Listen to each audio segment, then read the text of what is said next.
Today's youth need teachers, volunteers, and most of all, well, they need you. I'm Doug Edwards, and I'm going to be talking with real youth mentors and students to give you the knowledge you need to be the best youth worker possible. This is Youth Worker on Fire.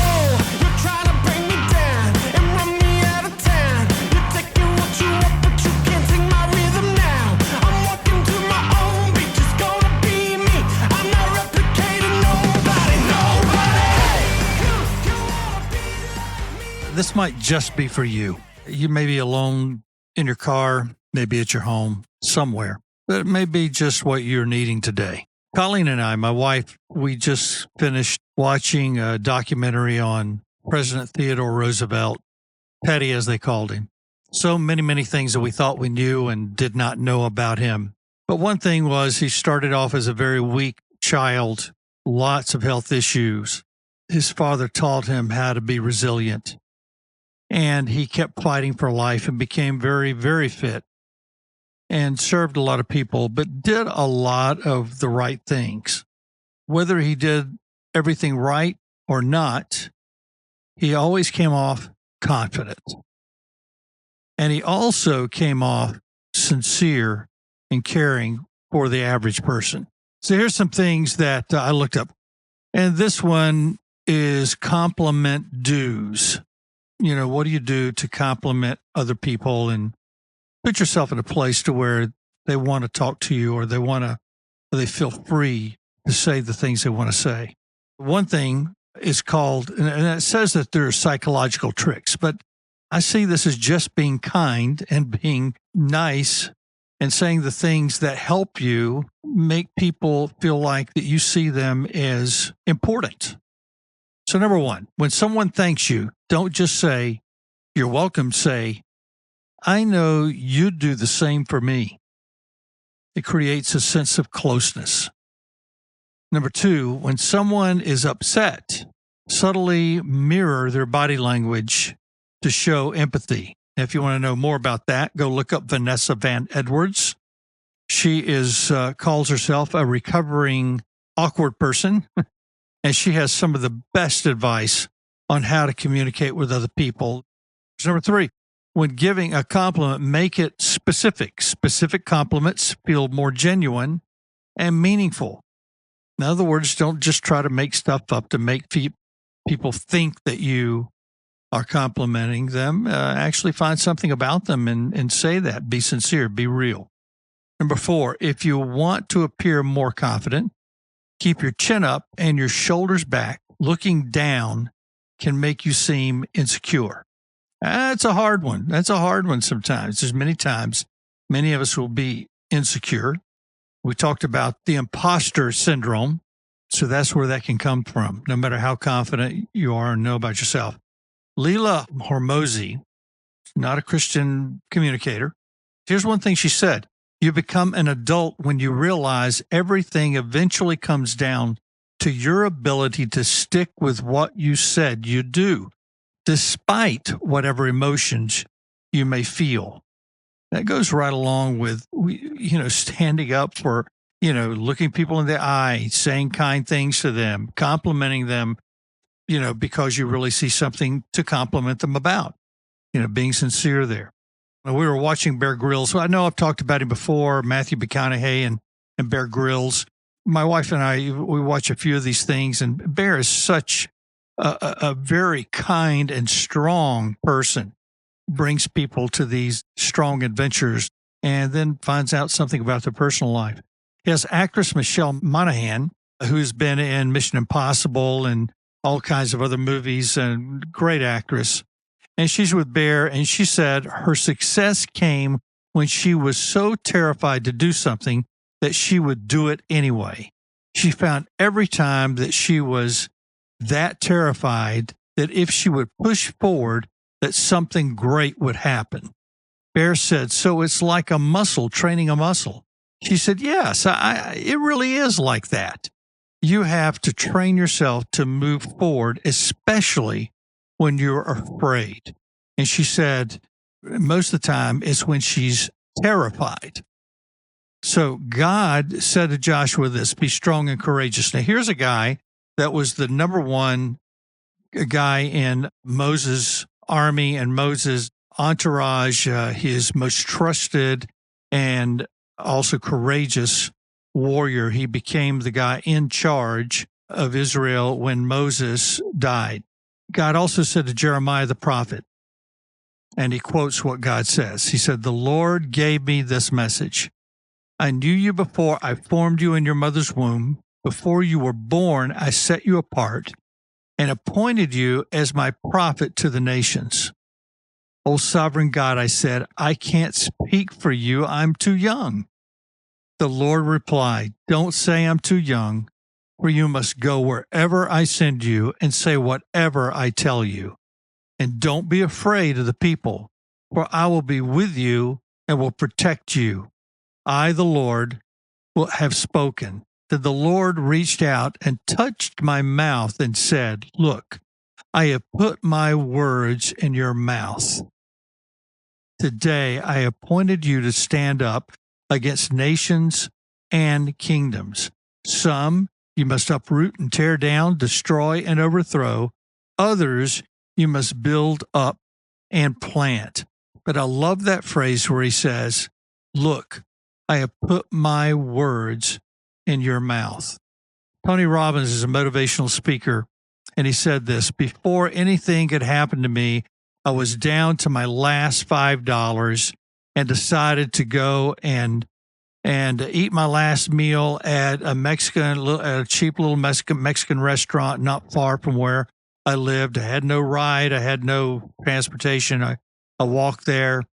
At this Mexican fast food restaurant, a young boy dressed to the T in a suit and his mom came in. He opened the door for his mom. He pulled out the chair for his mom to sit down. He was going to buy her meal, this young boy. He was so respectful," said Tony, "to his mom that I was so impressed. I complimented him and gave him all I had. I only had $5 left. I thought, you know what, I'm just going to give him everything I have in my pocket." And he said, Tony said, "I felt so good about it. I didn't know how I was going to eat. I didn't know how I was going to live. I was going to be kicked out of my apartment or what happened. But after that, I felt like there was a peace that came over me. I went back to my place, and there was that had just come in the mail. In the envelope was a check for $5,000 that someone owed me, and he decided to pay me back. And in that moment, I knew everything was going to be okay. I knew that there was a plan for my life and that I didn't know how else it was going to happen. But I knew that my emptying my pocket and giving to this child, because I was so impressed with who he was the catalyst to taking me forward.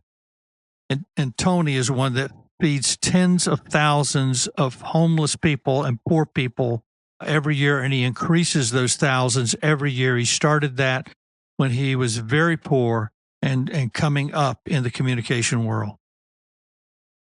I remember having $5 in my pocket, and I was in church when I was in Oklahoma.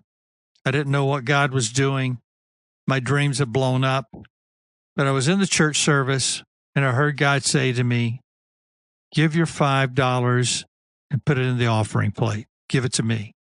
And I remember arguing with God in my mind. I'm going, "No, I'm hungry.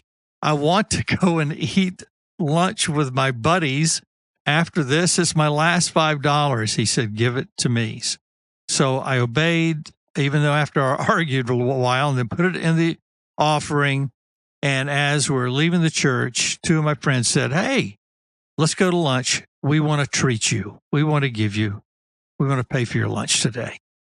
And I knew then that that was a God moment, that he was trying to show me, listen, you give me everything you've got, and I will give you more than you could ever give me.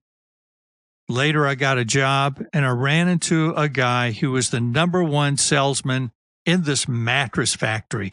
He came in a 3-piece suit every day. His name was Jose. He could barely speak English, and yet he was the #1 salesman in this mattress factory. Let me tell you, they moved me from a truck driver, delivery guy, because I had a personality, they moved me into sales, and I was absolutely no good at sales. And I was depressed every day I was there. And finally, one day I said, Jose, you are so positive all the time. Why are you so positive? Why are you so happy? And he said, I used to be in charge of national publications for full gospel businessmen, but God put me in this place, and now I'm able to spend more time with my family than I ever was before, because I have a steady job and I just come to work and then I go home and I spend every evening with my family.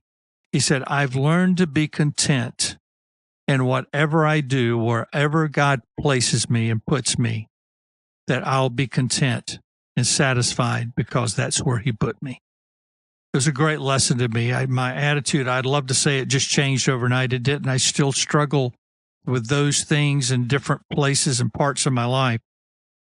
But I wanted you to hear that story, because one of these stories and one of these things I said may influence you to help you be a better person, be a stronger person, be someone that people can depend on. Teddy Roosevelt ran for the presidency. He was getting ready to run for his fourth time. He became president first his third time. He became president because President McKinley was shot and was killed, assassinated. He became president. Then he ran. He became one of the most beloved presidents in the United States, and he could have run a third term, but he said he wouldn't, which was a mistake.